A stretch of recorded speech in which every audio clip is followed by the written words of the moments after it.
বাঙালি নির্যাতন ভিন রাজ্যে এবার পরিযায়ী শ্রমিককে খুন করা হলো মহারাষ্ট্রে খুন বাংলা শ্রমিক, বাংলার পরিযায়ী শ্রমিককে খুন করা হয়েছে।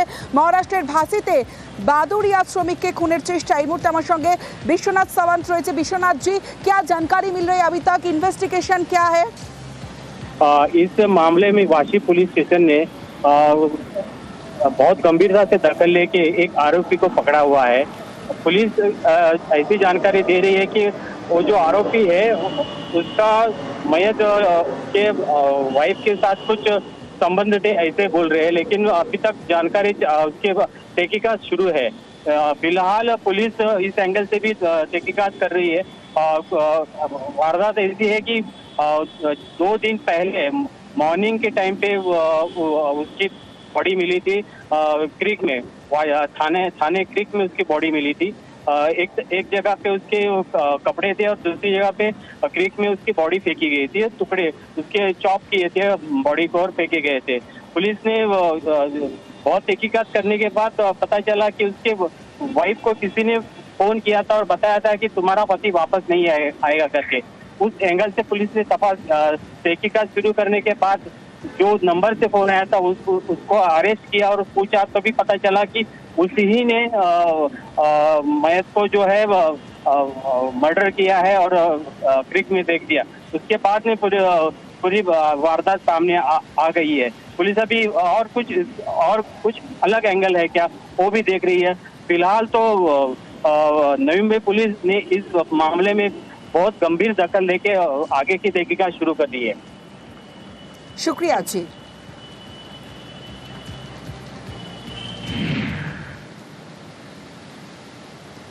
আবু বক্কর মন্ডল তিনি উত্তর 24 পরগনার বাদুড়িয়ার বাসিন্দা। তাকে টুকরো টুকরো করে খুন করা হয়েছে মহারাষ্ট্রে। আমার সঙ্গে অনুপম সাহা রয়েছে।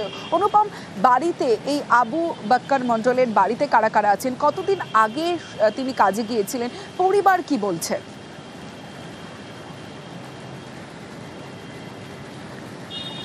দেখো, এই আবু বক্কর মন্ডলের বাড়িতে তার মা, তার বৃদ্ধ মা রয়েছে, তার বাবা রয়েছে, তার দিদি জামাইবাবুরা রয়েছে বা অন্যান্য ভাইরা রয়েছে, আত্মীয় স্বজন পরিজন সবই রয়েছে এখানে। এবং এই যে আবু বক্কর মন্ডলের এই যে নির্মম খুনের ঘটনা তাদের সামনে আসায় বা তারা শোনার পরেই কিন্তু তারা রীতিমতো ভেঙে পড়েছিল। এবং গতকাল রাতে যখন তার সেই টুকরো টুকরো দেহ কফিনবন্দি হয়ে তার বাড়িতে আসে, তাদের বাড়িতে কিন্তু একদম কান্নার রোল ওঠে। এবং শুধু যে তাদের বাড়িতে না, এই যে নারায়ণপুর বলে যে নারায়ণপুর যে এলাকাটা, সেই এলাকার মানুষও কিন্তু একদম স্তব্ধ হয়ে যায়।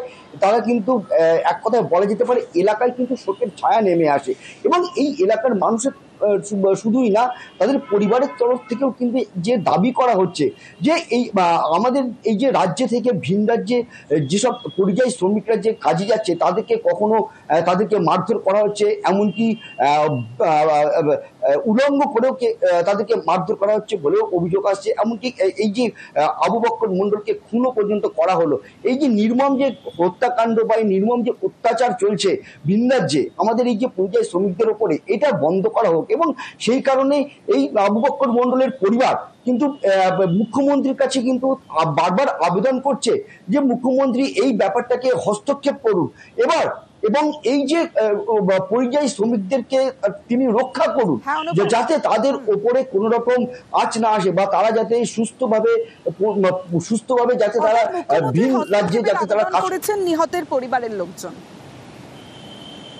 এ হচ্ছে পরিযায়ী শ্রমিক হয়ে মহারাষ্ট্রে কাজে গেছিল। সেখানে ওর যেভাবে হত্যা করা হয়েছে, কেটে পিস পিস করে গর্তয় পুঁতে রেখেছিল। ওর একদিন পুঁতে রেখেছে। ওর যে এই কাজ করেছে তার আমরা চরম শাস্তি চাই। এর সাথে যারা জড়িত আছে তাদেরও চরম শাস্তি চাই। আমরা তার ফাঁসি চাই। গলার নলি কেটেছে, এখানে কপিয়েছে, কেটে পিস পিস করে বস্তাবন্দি করে ওকে নিয়ে খালে পুঁতে রেখেছে। আমরা দিদির কাছেও অনুরোধ করছি যে দিদি, এই পরিযায়ী শ্রমিক বারবার এরকম খুন হচ্ছে, আপনারা একটু দেখুন। আমার ছেলে বোম্বাইতে গেছে, ওই ছাইটি কাজ করতে গেছে, তা ওই সব তারাই খুন করেছে। ওদের শাস্তি চাই, ওদের ফাঁসি চাই আমি। আমার ছেলে এই 20 বছর আমার ছেলে বিল্ডিং লাইনে কাজ করে, ওই লেবারে কাজ লাগাতো। আমার ছেলের খুন করেছে, আমার ছেলের খুন করে ওই বোম্বাই মেয়ে খাড়িতে রেখেছে, খাতার মধ্যে পুঁতে দিয়েছে রাত 3টের সময়।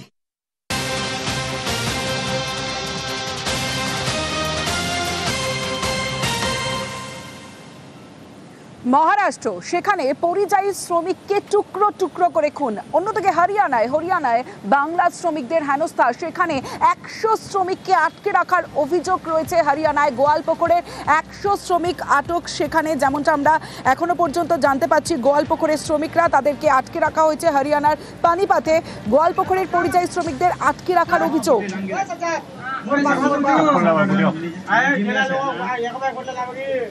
ফের হরিয়ানায় বাংলা শ্রমিকদের হেনস্থা, হরিয়ানার পানিপাতে আটকে 100-র বেশি শ্রমিক। সরাসরি চলে যাব, আমার সঙ্গে চঞ্চল মোদক রয়েছে, চঞ্চলের সঙ্গে কথা বলবো। চঞ্চল, এখনো পর্যন্ত কি জানা যাচ্ছে? যে শ্রমিকদের আটকে রাখা হয়েছে তাদের কাছে কি বৈধ নথি আছে? পরিবার কি বলছে? তাদের ফেরাতে কি উদ্যোগ নেওয়া হয়েছে?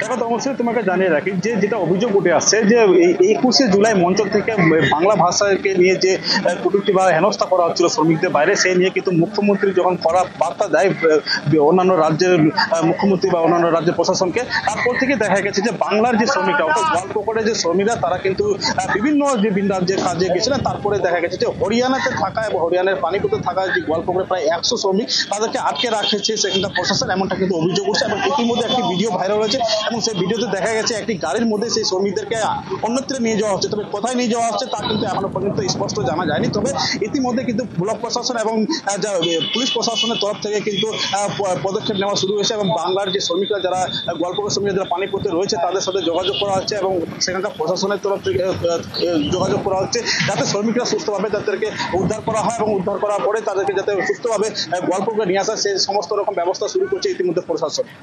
নমস্কার।